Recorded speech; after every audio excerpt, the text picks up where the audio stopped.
Le monsieur que vous voyez au-dessus de mon écran là, c'est un monsieur qui prie. Il y a une époque où il était dans les ténèbres. Il avait signé un pacte avec le diable. Il avait une petite entreprise de massage. L'entreprise en question tournait en rond, tournait à perte.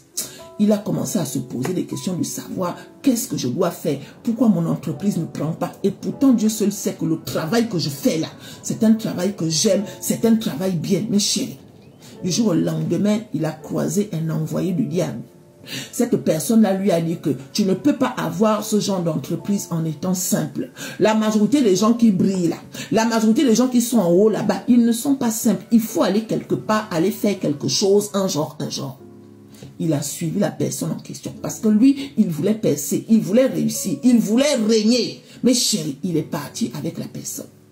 Aller signer un contrat avec le diable en Afrique, au Bénin, en Côte d'Ivoire. En tout cas, il est parti faire les vaudous, les gris-gris dans un genre de pays, un genre. Quand il est revenu là-bas, la société a commencé à cartonner. Il a eu des contrats à gauche, il a eu des investisseurs à droite, il a eu des... En tout cas, sa société a pris, il était connu. Mais en bas, il fallait nourrir le diable. Parce que le diable ne te donne rien gratuitement. Demandez à Dieu. Dieu, quand il te donne, il ne te demande rien en retour. La seule chose, les seules conditions qu'il te demande, c'est d'aimer ton prochain comme toi-même. La seule chose, les seules conditions qu'il te demande, c'est d'avoir la crainte et l'amour de Dieu là. Mais le diable, il te donne rien cadeau en fait. Donc pendant qu'il régnait, au fur et à mesure que le temps avançait, son premier enfant est parti. Au fur et à mesure que le temps avançait, un deuxième enfant est parti. Mais chérie, les membres de sa famille commençaient à partir. Il a commencé à être malheureux malgré les biens qu'il avait. En s'asseyant là, il commence à réfléchir. Il sentait qu'il y a quelque chose qui n'allait pas. J'ai tout cet argent là, mais pourquoi il y a tous ces malheurs là? Aïe! Dieu lui a fait grâce. Il a envoyé un envoyé de Dieu.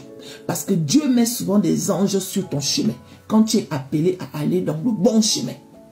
Dieu merci, il a sauté sur l'occasion. Quelqu'un qui a commencé à lui parler de la parole de Dieu un genre.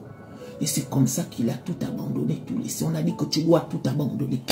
Le bonheur que tu auras avec Dieu, là, c'est un bonheur que tu ne vas pas perdre. Aujourd'hui, il parle au nom de Dieu. Il donne des conseils aux gens comme quoi ne choisissez pas la facilité. Allez chez les marabouts, tout ça, allez chez les féticheurs, tout ça, là, ça ne sert à rien.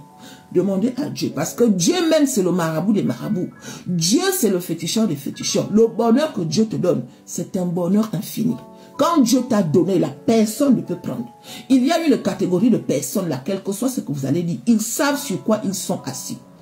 Leur Dieu, là, c'est leur maître. Donc, ce que Dieu, moi, m'a donné, si je sais que je ne suis pas allé chez un marabout, va chez tous les marabouts que tu veux. Souhaite-moi tous les malheurs que tu veux. Si au fond de moi, je ne me reproche de rien, ça ne va pas m'atteindre. Bien au contraire, ça sera le retour à l'envoyeur. Soyez sages. D'accord, on ne rentre pas chez les marabouts, ça ne sert à rien. Ce monsieur-là a témoigné, c'est un caucasien. Je ne sais pas s'il est marié avec une africaine ou je ne sais pas. Mais c'est quelqu'un qui parle de Dieu. Et c'est très rare de trouver les hommes caucasiens qui parlent de Dieu un genre. Il a dit qu'il vient de loin. Sa vie était menacée. Il était persécuté. Tout ce qu'il faisait là, ça ne plaisait pas. Plusieurs fois, il est tombé malade. Plusieurs fois, il a failli rire.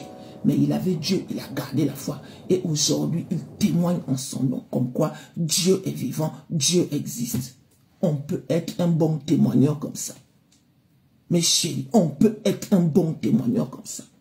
Ayez la foi et ayez la crainte de Dieu. Marchez avec l'amour de Dieu dans votre cœur. Ça ne sert à rien d'être mauvais, aigri dans la vie des gens.